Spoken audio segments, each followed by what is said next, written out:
El mercado para la libertad, de Morris y Linda Tannehill.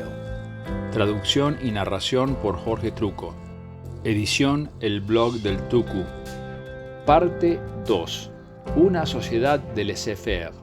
Capítulo 11. La guerra entre agencias de defensa y el crimen organizado. Algunos opositores de una sociedad laissez-faire han argumentado que dado que una sociedad sin gobierno no tendría una institución única que abarcara toda la sociedad en condiciones de ejercer legítimamente una fuerza superior para impedir la agresión, se produciría un estado de guerra de bandas entre las agencias de defensa. Entonces, como argumentan, prevalecería la fuerza bruta en lugar de la justicia y la sociedad se derrumbaría en conflictos intestinos.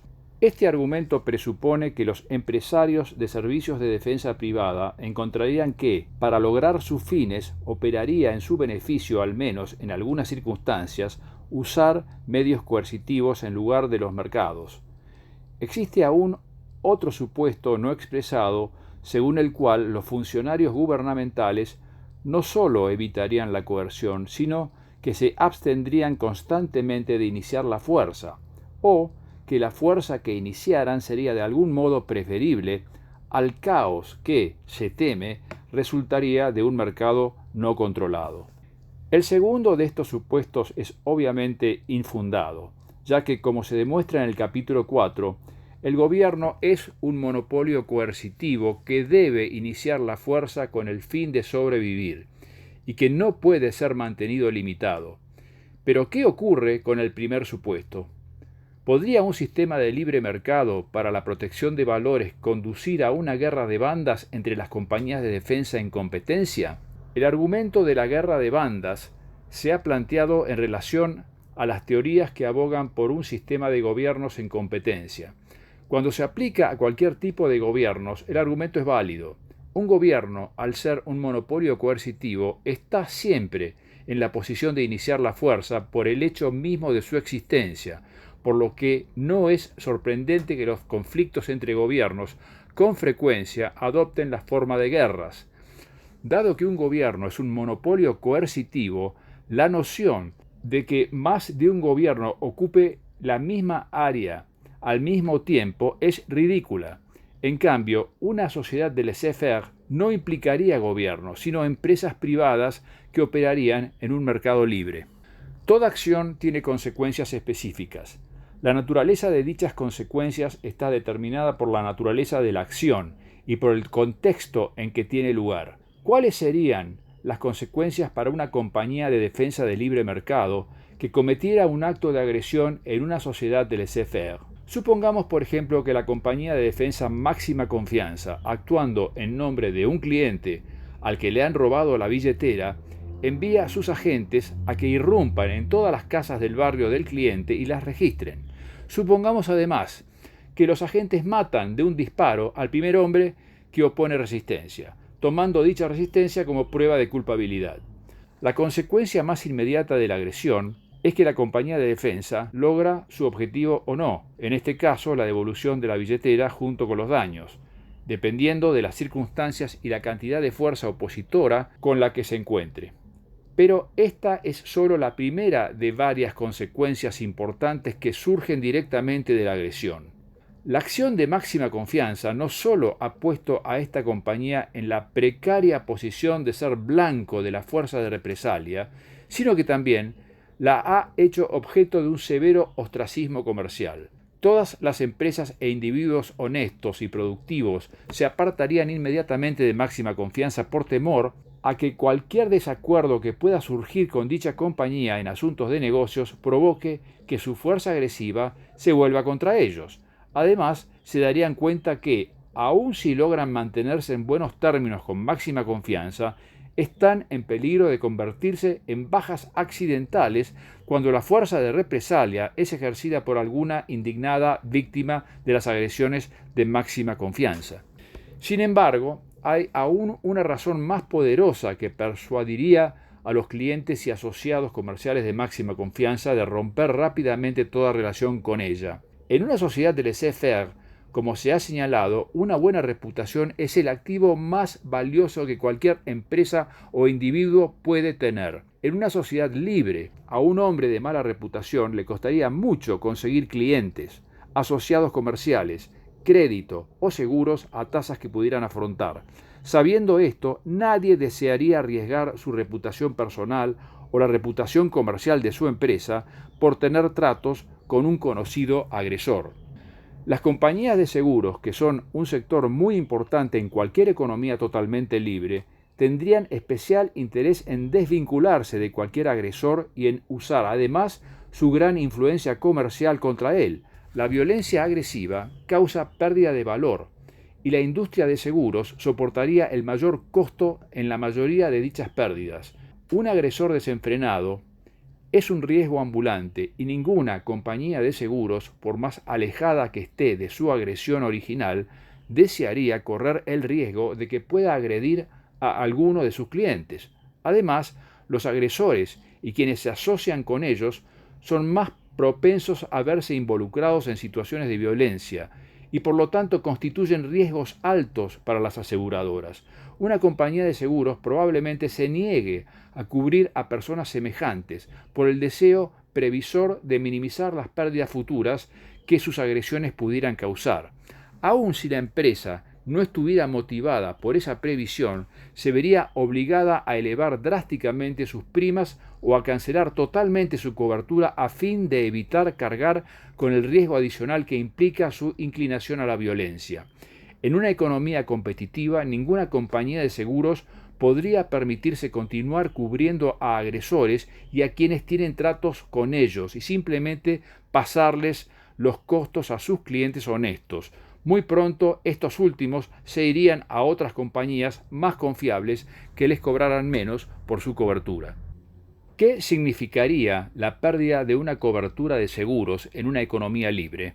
Aun si la compañía de defensa Máxima Confianza o cualquier otra empresa o individuo pudiera generar la fuerza suficiente para protegerse de cualquier fuerza agresiva o de represalia que pudiera ejercer contra ella cualquier factor o combinación de factores, igual se encontraría completamente impedida de diversas necesidades económicas. No podría adquirir una cobertura de seguros contra accidentes de automóvil, desastres naturales o disputas contractuales. No tendría protección contra juicios por daños resultantes de accidentes ocurridos en su propiedad. Es muy posible que Máxima Confianza tuviera incluso que prescindir de los servicios de una compañía de extinción de incendios porque dichas compañías son derivaciones naturales del negocio de los seguros contra incendios. Además de las tremendas penalidades impuestas por el ostracismo comercial que naturalmente seguiría a su acto agresivo, Máxima Confianza tendría problemas con sus empleados. Los empleados del gobierno están legalmente protegidos de sufrir personalmente las consecuencias de casi todos sus actos agresivos, incluso los más flagrantes, perpetrados en el cumplimiento del deber. Estos funcionarios, como los oficiales de policía, los jueces y los agentes impositivos y de narcóticos, pueden iniciar la fuerza con total inmunidad, simplemente protegiéndose con clichés como «yo no redacto la ley, solo la hago cumplir» o «eso es un asunto para ser decidido por un jurado» o «esta norma fue aprobada por los representantes debidamente elegidos por el pueblo». Los empleados de una compañía de defensa de libre mercado no tendrían dicha inmunidad legal al ejercer la fuerza de represalia.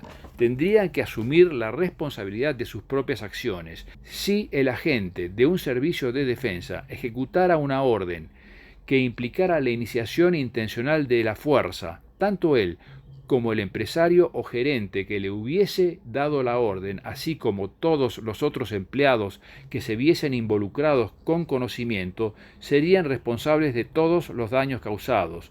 Como no podría refugiarse en el sistema, ningún empleado honesto de un servicio de defensa ejecutaría una orden que implicara la iniciación de la fuerza, como tampoco ningún empresario honesto daría esa orden o aprobaría una acción semejante por parte de un empleado suyo.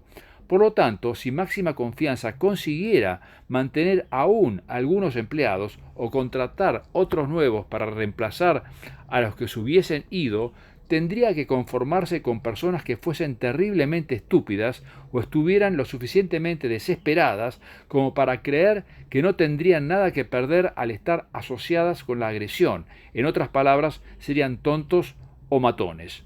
En una sociedad de laissez-faire, una compañía de defensa que cometiera agresiones, a menos que actuara rápidamente para rectificar las injusticias, se quedaría sin clientes, asociados o empleados, excepto los indeseables. Esto plantea la cuestión de si en una sociedad de laissez-faire el elemento criminal tendría o podría tener su propia compañía de defensa mafiosa con el propósito de defenderse de la fuerza de represalia de sus víctimas. Solo un hombre dispuesto a ser identificado abiertamente como un agresor contrataría los servicios de una agencia de defensa mafiosa, ya que la naturaleza de sus actividades y de los clientes de una agencia de defensa semejante no podría mantenerse oculta. Este abierto agresor tendría que mantenerse exclusivamente mediante la agresión, porque ningún hombre honesto tomaría el riesgo de hacer negocios con él.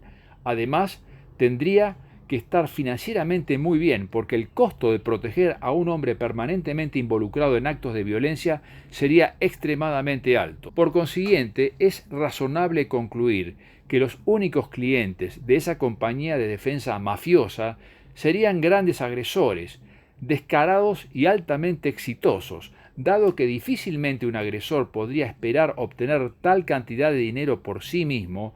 La existencia de semejantes hombres presupone la existencia de una red muy amplia y bien organizada de matones menores que trabajarían para los grandes operadores. En otras palabras, bandas criminales organizadas serían requeridas para proporcionar apoyo suficiente para una compañía de defensa mafiosa.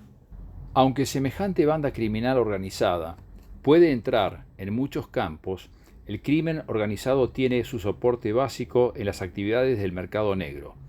Un mercado negro es cualquier área del mercado que ha sido prohibida por la ley. Si no hubiera sido prohibida, sería un área de comercio que involucraría intercambios pacíficos y voluntarios entre vendedores y compradores. Cuando el gobierno inicia la fuerza prohibiendo esta área de comercio a los hombres honestos, abre sus puertas de par en par a hombres dispuestos a arriesgarse para violar los dictámenes burocráticos y las leyes estatutarias de los políticos. La violencia y el fraude asociados con cualquier mercado negro no surgen de la naturaleza del bien o servicio que se vende.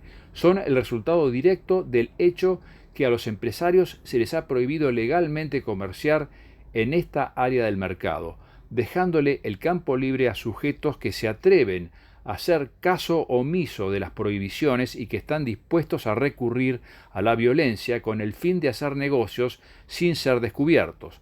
A menos que esté prohibida, cada actividad del mercado funciona sobre la base del intercambio voluntario, sin iniciación de la fuerza. Esta es la única manera que un negocio puede funcionar con éxito, ya que la fuerza es un gasto improductivo de energía. La ley seca en los Estados Unidos en la década de 1920 constituye un ejemplo excelente de mercado negro. Cuando el gobierno prohibió la fabricación y venta de bebidas alcohólicas, cerró arbitrariamente un área del mercado a cualquiera que deseara permanecer respetuoso de las leyes. Dado que todavía existía una demanda de mercado de bebidas alcohólicas, huestes de criminales fueron atraídas y creadas para llenar el vacío. Numerosas bandas, incluyendo la mafia, se establecieron y o se convirtieron en organizaciones de inmenso poder sobre la base del mercado negro instituido por la enmienda de prohibición de la Constitución de los Estados Unidos. Muchas de estas bandas criminales organizadas siguen existiendo a pesar que perdieron gran parte de su base de sustentación con la derogación de la ley seca. Pudieron sobrevivir trasladando la mayor parte de sus actividades a otras áreas prohibidas por el gobierno, como el juego y la prostitución.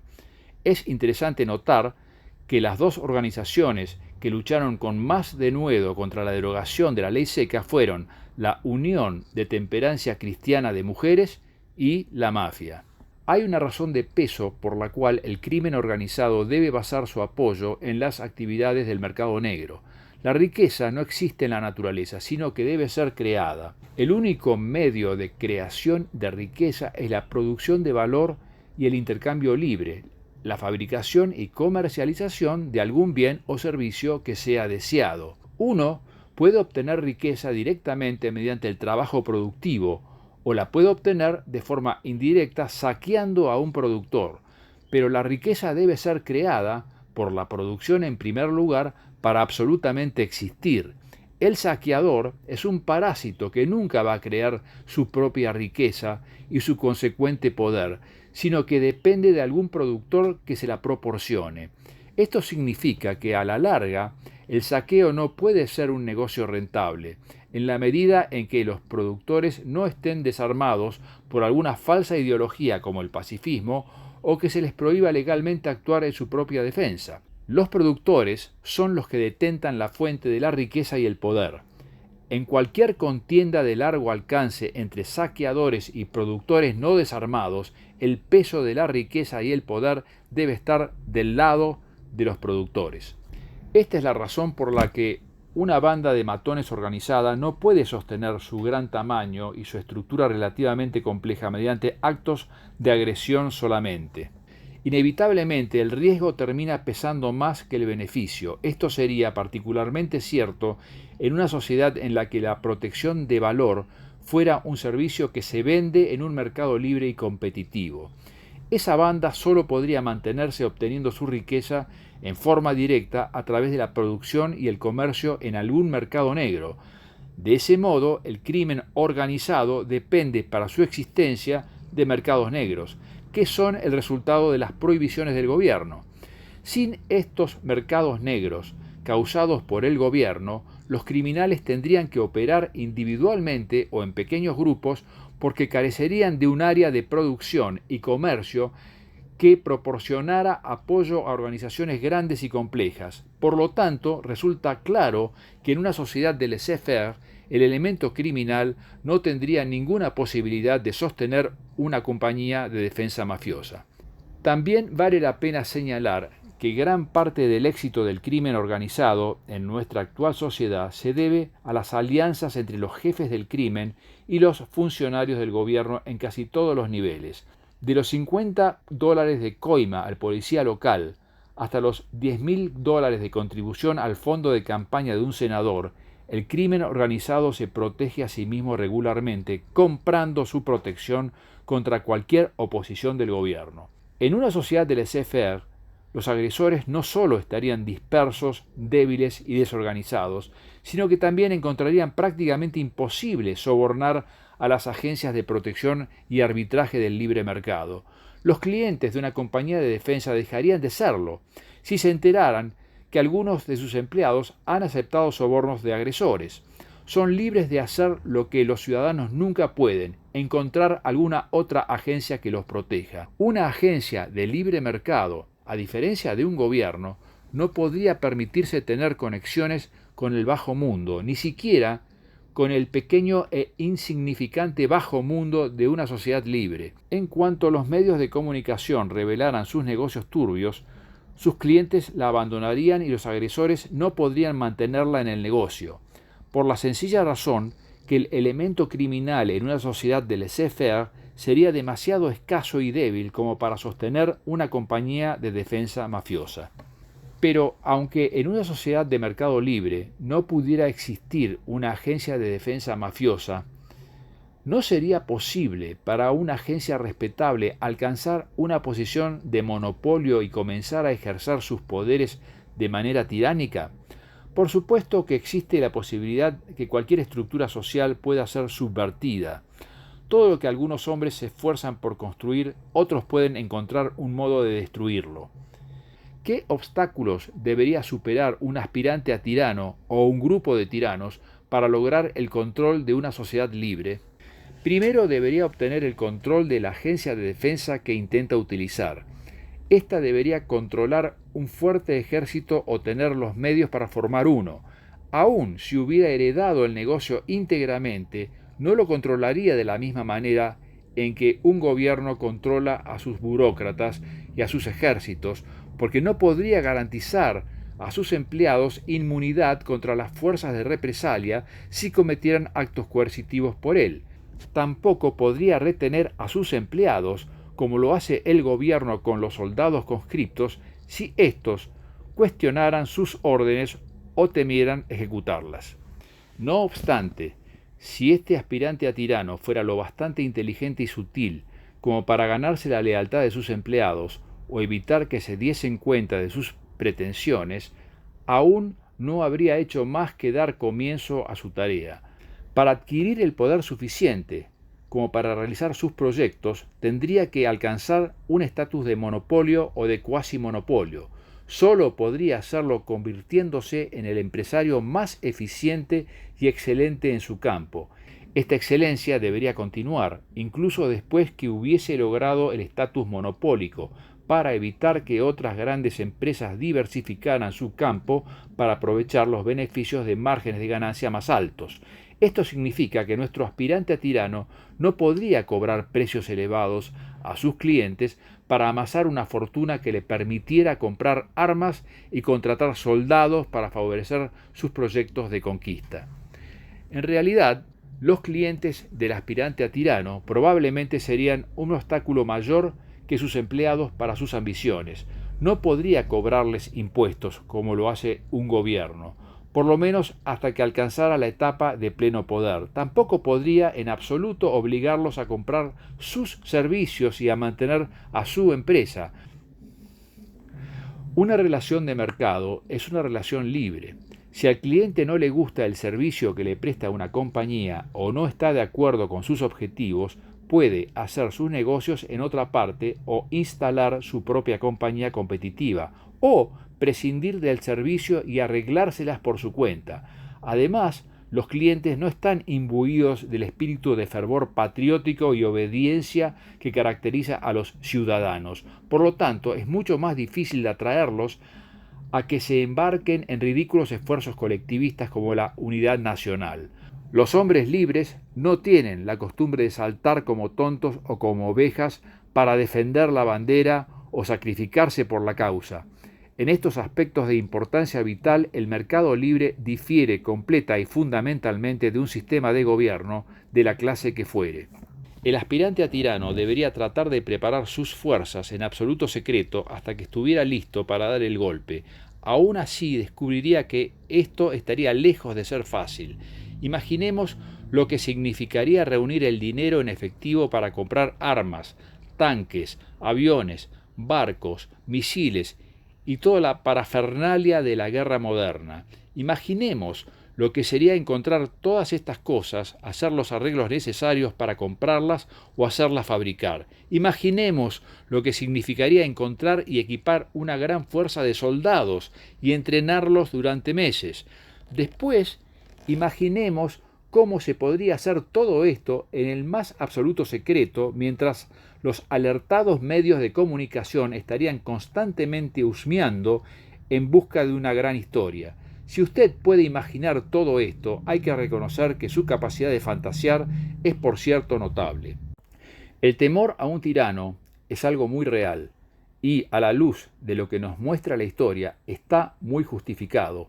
Sin embargo, como surge del análisis que acabamos de hacer, dicho temor es aplicable al caso de una sociedad regida por un gobierno y no al de una sociedad libre. El argumento que un tirano pueda tomar el poder es realmente un argumento devastador en contra del gobierno.